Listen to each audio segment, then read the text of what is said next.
আসসালামু আলাইকুম। দেশি পলিটিক্যাল নিউজে সবাইকে জানাই আন্তরিক অভিনন্দন ও সালাম। প্রিয় দর্শক শ্রোতা, আজকে আমাদের সাথে সরাসরি লাইভে যুক্ত হবেন প্রিয় এমপি হাসানাত আব্দুল্লাহ। তিনার সংসদে ঘটে যাওয়া অধিবেশনে যে ঘটনাটি ঘটেছিল স্বরাষ্ট্রমন্ত্রীর সাথে, সেই বিষয়ে তিনি আপনাদের মাঝে তার ব্যক্তিগত মন্তব্য তিনি আজকে লাইভের মাধ্যমে তুলে ধরবেন। প্রিয় হাসনাত আব্দুল্লাহ ভাই, আপনি সরাসরি আমাদের সাথে লাইভে আছেন। আপনি আজকে জনগণকে স্পষ্ট করে বলে দিন, সংসদে যে ঘটনাটি নিয়ে আপনি উত্থাপন করেছিলেন, আপনাকে যে শাহবাগী বলল স্পিকার সাহেব, কেন, কি জন্য? অবশ্যই আজকের ভিডিওটিতে আপনি এগুলো খোলাসা করে বলবেন হাসান আব্দুল্লাহ। তাহলে আপনার বক্তব্যটি আপনি শুরু করুন হাসনাত আব্দুল্লাহ সাহেব। নির্বাচিত সরকার এসে এই অর্ডিন্যান্সটাকে আপনি আইনে পরিণত করলেন। কিভাবে আইনে পরিণত করলেন? আপনি এখন এই গভর্নমেন্ট এটার ফলাফলটা কি হয়েছে? এটার ফলাফলটা হয়েছে, এখন ধরো একটা নির্বাচনের মধ্য দিয়ে কেউ চেয়ারম্যান হলো, কেউ মেয়র হলো, কেউ কাউন্সিলর হলো। এখন বর্তমানে যে আইনে আছে, সরকার চাইলে বিশেষ পরিস্থিতিতে কাউন্সিলরকে বাতিল করে দিতে পারবে, মেয়রকে বাতিল করে দিতে পারবে, উপজেলা চেয়ারম্যানকে বাতিল করে দিতে পারবে।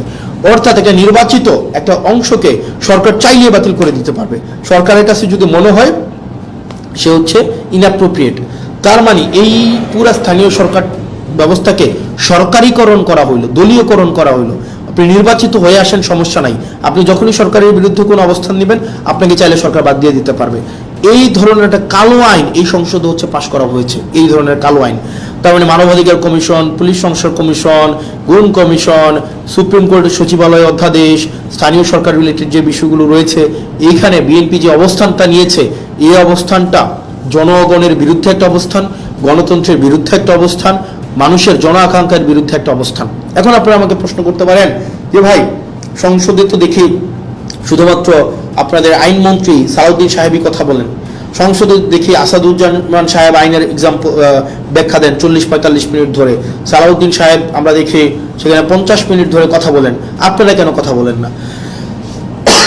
এখানে যে বিষয়টা হচ্ছে, আমাদেরকে এই সংসদে কথা বলতে দেওয়া হয় না। আমি একটা এক্সাম্পল দিই, যেমন আপনার সালাউদ্দিন সাহেব আমাদের স্বরাষ্ট্রমন্ত্রী, উনি যখনই দাঁড়ান, উনি যেহেতু ট্রেজারি বেঞ্চের মেম্বার, ট্রেজারি বেঞ্চের অর্থাৎ উনি হচ্ছেন স্বরাষ্ট্রমন্ত্রী, উনি যখনই দাঁড়ান, যেই বিষয় ধরেন, যেমন মানবাধিকার কমিশন বিষয়ে আমাকে সময় দেওয়া হয়েছিল মাত্র আমাকে সময় দেওয়া হয়েছিল 2 মিনিট, আমাকে সময় দেওয়া হয়েছিল মাত্র 2 মিনিট, আর এই বিষয়ে সালাউদ্দিন সাহেব 40 মিনিট কথা বলেছেন, 40 মিনিট। আমাদের সুপ্রিম কোর্টের সচিবালয়ের বিষয়ে আপনার 8 মিনিট কথা বলেছেন আপনার আক্তার ভাই, আসাদুজ্জামান সাহেব কথা বলেছেন অলমোস্ট 40 মিনিট। তাহলে ঘটনাটা কি দাঁড়ায়? ঘটনাটা দাঁড়ায়, ধরেন কোনো একটা অর্ডিন্যান্সের পক্ষে আমি 5 মিনিট কথা বললাম, 5 মিনিট, এটার বিরুদ্ধে সালাউদ্দিন সাহেব 40 মিনিট কথা বললেন, 40 মিনিট, আপনি 40 মিনিট। এই 40 মিনিটে উনি যদি কোনো অযৌক্তিক কথাও বলেন, সেটাকে যখন আমি আবার দাঁড়াবো যে ওনার অযৌক্তিক কথাগুলোকে খণ্ডন করার জন্য, আমাদেরকে সেখানে কোনো অ্যালাউ করা হয় না। তার মানে আপনি সময় পাচ্ছেন 5 মিনিট আর সালাউদ্দিন সাহেব সময় পাচ্ছেন 40 মিনিট। আপনার কাছে উনার কথাটাই হচ্ছে কি, উনি উনার মতো করে মনের মাধুরী মিশিয়ে, মেটাফোর দিয়ে, উনি ইতিহাস টেনে, উনি উনার নিজের ব্যক্তিগত অভিজ্ঞতা, দর্শন সবগুলাকে উনি সংমিশ্রণ করে উনার মনের মাধুরী মিশিয়ে উনি কথা বলতে পারেন। এবং সেই জায়গা থেকে আমাদেরকে সময় দেওয়া হয় 2 মিনিট, এবং রিকোয়েস্ট করে সময় নেওয়া হয় 1 মিনিট, এবং যখনই আবার সময় চাওয়া হয় তখন আমাদেরকে বলা হয় this is not Shahbag square, it's parliament, which is very unfortunate. কারণ আপনি একই টপিকে আপনার মানবাধিকার কমিশনের বিলের উপরে সালাউদ্দিন সাহেব কথা বলবেন 45 মিনিট, আর সেখানে আমাকে কথা বলতে দিচ্ছেন আপনি 2 মিনিট, আপনি আমাকে 2 মিনিট কথা বলতে দিচ্ছেন। মানে এটা খুবই আনজাস্টিফাইড। যখন এটারই বিরোধিতা আমরা করেছিলাম, যখন এটাই চেয়েছিলাম যে এটার বিরোধিতা হচ্ছে, তখনই আমাকে বলা হইলো যে this is not Shahbag square, it's parliament. এবং বিএনপি এক ধরনের 2টা কাজে জুচ্চুরি করেছে, জুচ্চুরি মানে সিম্পল জুচ্চুরি করা কি? জুচ্চুরি হচ্ছে ওনারা দিনের আলোতে প্রতারণা করেছে। যেমন জুলাই জাদুঘর একটা অধ্যাদেশ ছিল, এই অধ্যাদেশটা কথা ছিল এটাকে অপরিবর্তিতভাবে সংসদে আইন আকারে পাশ করা হবে। ওনারা কি করলেন? ওনারা একদম সংসদ শুরু হওয়ার সময়, সংসদ একদম বিলটা পাশ করার 5 মিনিট আগে ওনারা এটাকে সংশোধনী আকারে উপস্থাপন করে ওনারাকে বিলটাকে পাশ করায় নিলেন, যেটা কোনো এটাকে একটা কমিটমেন্ট ব্রিচ করা হয়েছে। এটা কথা ছিল না, কথা ছিল এটা অ্যাজ ইট ইজ পাশ করাবে। এখন আপনি আমাকে বলতে পারেন তাহলে আপনারা প্রতিবাদ করলেন না? আমরা অবশ্যই প্রতিবাদ করেছি, এবং আপনারা যদি দেখে থাকেন তাদের যেহেতু মেজরিটি 2/3, তারা এখন কাউকে আর তোয়াক্কা করার প্রয়োজন মনে করে না। তাদের কথা হচ্ছে আপনারা পার্লামেন্টে থাকলে থাকবেন, না থাকলে নাই, আমার যে আইনটা আমি যেভাবে ইচ্ছা আমি করব এবং যেভাবে ইচ্ছা আমি সেটাকে পাশ করব। এবং ওনারা আরো কয়েকটা জায়গায় ওনারা আমাদের সাথে প্রতারণা করে যাচ্ছেন, বাংলাদেশের সাথে প্রতারণা করে যাচ্ছেন। যেমন কথা ছিল প্রত্যেকটা আইন, পূর্ণাঙ্গ আইন অন্তত 3 দিন আগে সবার কাছে ওনারা হচ্ছে পূর্ণাঙ্গ বিলটা ওনারা হাতে দিবেন। ওনারা 3 দিন আগে হাতে দেন না। ওনারা যেটা করেন, ওনারা হচ্ছে বিলটা সংসদে উত্থাপনের 15 মিনিট আগে আপনাকে এতগুলো পেয়ে যায় না ধরাই দিবে 15 মিনিট আগে, এবং এই 15 মিনিট আগে আপনাকে এই পুরা বিলটার যদি আপনি একমত থাকেন বা দ্বিমত প্রকাশ করেন, এই 15 মিনিটের মধ্যে আপনাকে জানাইতে হবে। এবং এটা হচ্ছে এক ধরনের পুকুর চুরি করার মতো। এবং আপনারা দেখবেন মানবাধিকার পুলিশ সংস্কার কমিশন, এটা কিন্তু সংসদে উত্থাপনের কথা ছিল, কিন্তু ওনারা এই কমিটমেন্টটা ওনারা ব্রেক করেছেন। ওনারা অনেকগুলা কমিটমেন্ট ওনারা সিরিজ আকারে ব্রেক করেছেন। 1 নম্বরে ব্রেক করেছেন, ওনারা বলেছিলেন 98টা অধ্যাদেশ ওনারা অ্যাজ ইট ইজ পাস করবেন। এই অ্যাজ ইট ইজ 98টা কমিশন পাস করার কথা থাকলেও ওনারা সেই জায়গায় ওনারা হচ্ছেন আমাদের জাতির সাথে ওনারা প্রতারণা করেছেন, ওনারা কমিটমেন্ট ব্রেক করেছেন। দ্বিতীয়ত ওনারা বলেছিলেন খ ক্যাটাগরির 16টা সংশোধন আকারে বিলগুলো হচ্ছে সংসদে উপস্থাপন করবেন, সেখানে হচ্ছে ওনারা হচ্ছেন কমিটমেন্ট রাখেন নাই, ওনারা সংশোধিত আকারে উত্থাপন করে নাই। অনেকগুলা বিল, যে বিলগুলো মানবাধিকার কমিশন, পুলিশ সংস্কার কমিশন, তারপরে হচ্ছে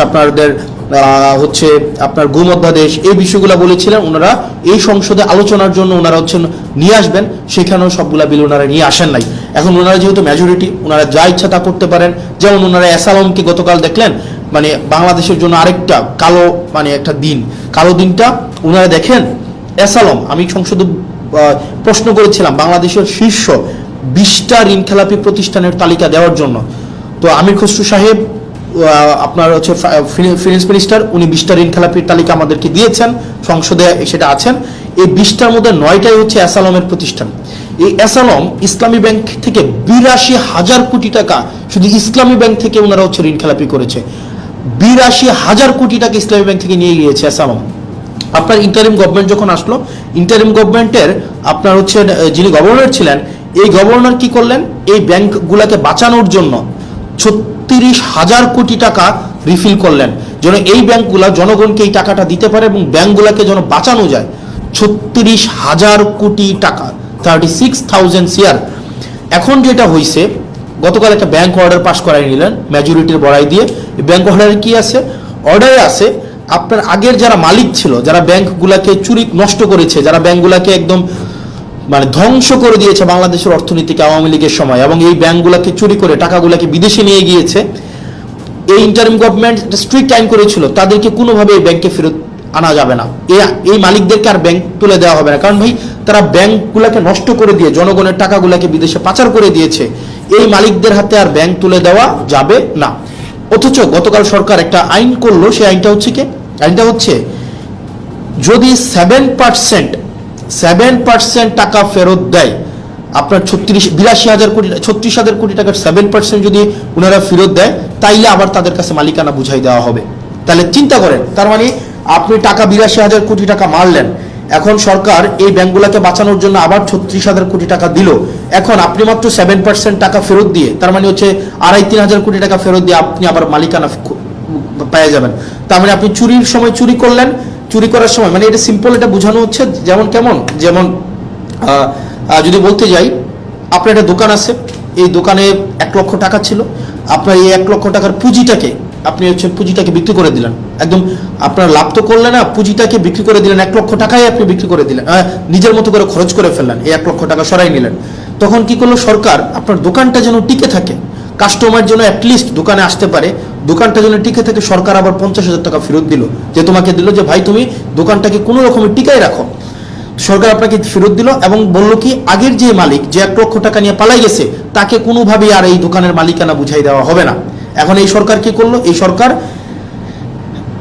আসার পরে ওই মালিককে আবার এখন সুযোগ দিল যে তুমি যদি মাত্র 7% টাকা ফেরত দাও, মাত্র 7,000 টাকা ফেরত দাও, তাইলে তোমাকে আবার মালিকানা বুঝাই দেওয়া হবে। তার মানে ওই দোকানদার 1 লক্ষ টাকাও খাইছে, পরবর্তীতে সরকারের 50,000 টাকাও পাইছে, এখন মাত্র 7,000 টাকা ফেরত দিয়ে সে এখন এই দোকানের মালিকানা বুঝে পাইবে। মানে এত মানে মানে অযৌক্তিক অবিবেচনা প্রসূত কোন সিদ্ধান্ত হইতে পারে, মানে বিএনপি থেকে আমরা পাইতে পারি, মানে এটা কোনোভাবেই গ্রহণযোগ্য ছিল না।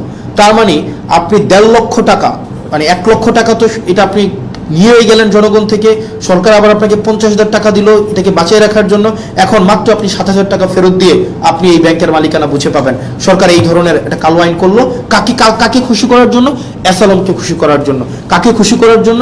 রাষ্ট্রের মাফিয়াদেরকে খুশি করার জন্য, যেটা বিএনপি থেকে খুবই আনঅ্যাকসেপ্টেবল একটা হচ্ছে মুভ। এই অ্যাটিটিউডটা যদি অব্যাহত থাকে, আপনি দেখেন বিএনপির আপনি যিনি HPM honourable prime minister Tarique Zia, ওনার মুভমেন্টগুলো যদি আপনি দেখেন, ওনার মুভমেন্ট হচ্ছে আপনি দেখবেন খুবই অ্যাকোমোডেটিভ, মানে খুবই অ্যাকোমোডেটিভ।